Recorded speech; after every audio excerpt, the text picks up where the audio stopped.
Il faut rendre ce vaccin obligatoire. Ça avait été dit par l'écologiste Yannick Jadot il y a quelques jours.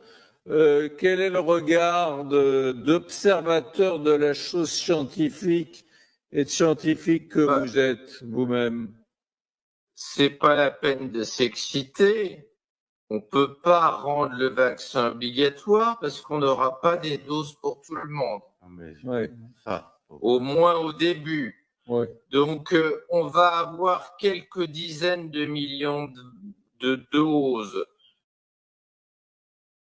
Quelques dizaines de millions de doses du vaccin Pfizer, probablement. Moderna, on ne sait pas encore, d'ici le printemps. Donc, de toute façon, on n'aura même pas assez de doses vaccinales en France pour pouvoir vacciner avant l'éventuelle troisième vague. Pour vous poser la question autrement, qu'est-ce qui peut faire que vous croyez à un vaccin? Qu'il existe. Dans cette ambiance complotiste et compte tenu de la puissance de Quanon en France, il ne faut pas se tromper. On espérait que Quanon reste limité aux États-Unis, mais les gros Quanon complotistes sont arrivés en France. Il y a des centaines de milliers de gens qui suivent les fils d'information de Quanon. Mais là, tous ces laboratoires qui nous sortent des communiqués en disant on a le vaccin, on est en train de le produire, et l'Europe qui investit des millions pour les acheter, ils se font avoir. Écoutez, pour vous dire la vérité, je sais pas, il faut faire la part des choses. Vous savez, le coût du Remdesivir et de Gilead, en grande partie, c'était du Bitcoin.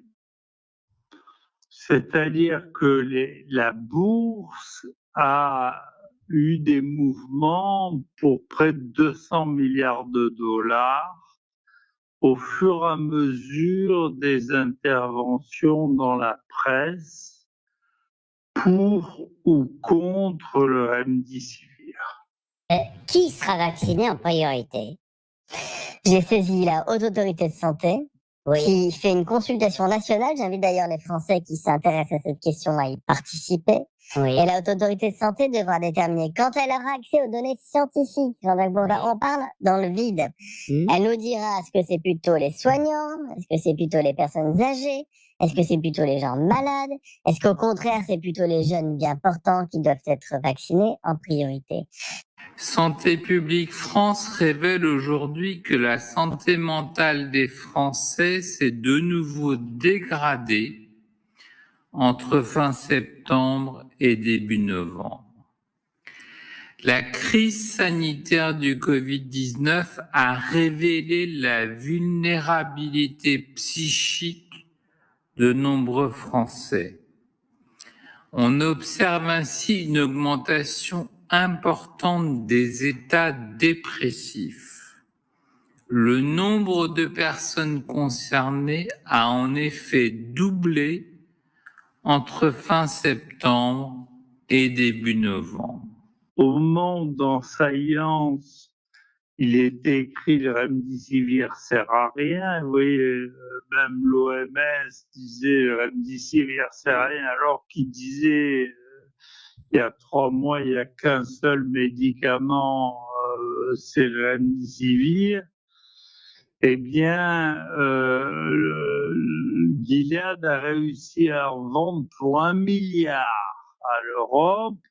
Et nous, on a reçu de la publicité de Gilead et une notification du directeur général de la santé nous disant vous pouvez maintenant perfuser du Remdesivir. Encore une fois, je vous rappelle, les perfusions sont dangereuses en soi, quel qu'en soit le contenu. Ça fait 5% de complications graves. L'OMS qui regroupe,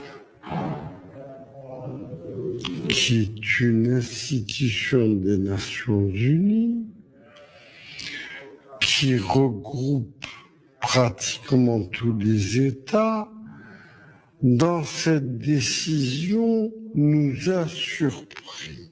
Pourquoi? Parce que depuis 2 mois et demi, l'Algérie, à l'instar d'autres pays, n'est-ce pas, les pays arabes, les pays musulmans, les pays africains, a utilisé avec beaucoup de succès l'hydroxychloroquine. Vous allez me poser dans 2 minutes la question de faut-il rendre obligatoire la vaccination? Voilà. Vous allez me dire faut-il vacciner les soignants? Est-ce qu'on vaccine les jeunes femmes? Etc. Donc on aura... rendre obligatoire la vaccination. Mais moi j'admire, enfin j'admire, c'est de l'ironie, j'essaye d'arrêter l'ironie, mais je trouve assez incroyable que des gens, des experts ou des politiques puissent déjà avoir un avis sur cette question. Pour des impératifs de santé publique en Algérie, nous avons utilisé avec beaucoup de succès.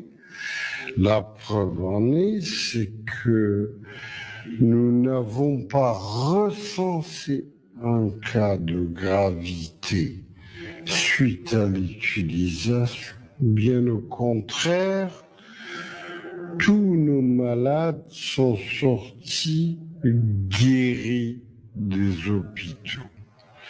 Je crois que ce vaccin est un formidable espoir. Je pense qu'il va falloir le distribuer à toutes les personnes les plus fragiles très rapidement. Et le rendre obligatoire? Et le rendre La vaccination obligatoire? La vaccination contre le coronavirus obligatoire, ça me paraîtrait effectivement nécessaire. Mais seulement pour nous, c'est ce qui compte, c'est le fait que nous avons déjà traité et que les résultats sont là. Donc on nous autorise à faire du mal aux gens avec un produit dont on sait qu'il ne sert à rien et dont on a acheté pour 1 milliard quand même. Donc si vous voulez, après si vous me demandez si je crois à la prochaine fable, je vous réponds, je ne crois pas tellement aux fables en général. Je croyais pas en celle-là. J'ai bien vu que j'étais le seul à pas y croire au départ. Mais je suis content que ce soit une fable. Après, on verra bien. Maintenant, je suis sûr que, effectivement, les actions de la bourse montent comme des fous. Celui qui va gagner le plus d'argent, c'est celui qui en a gagné d'ailleurs le plus jusqu'à maintenant, c'est Bill Gates avec Moderna, vous voyez. Et donc, je suis un peu sceptique. Je me demande si c'est encore un jeu de Bitcoin. Ouais. Aujourd'hui, on nous encourage à devenir des mafieux. Parce qu'on vit dans un état complètement mafieux. On est racketté, quoi. On est racketté tous les jours. Je parle même pas d'argent. On arrive masqué, quoi. Ils avancent masqués. Tous les jours. Tous les jours.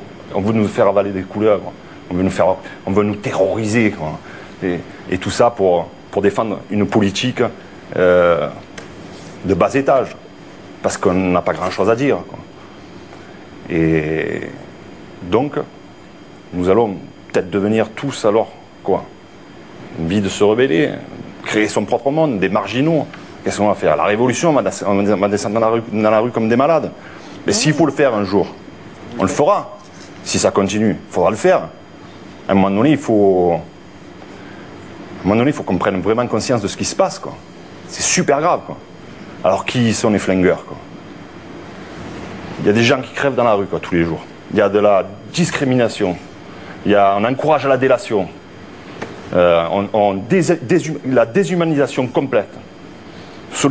la solidarité, ça n'existe même plus. Plus rien, quoi.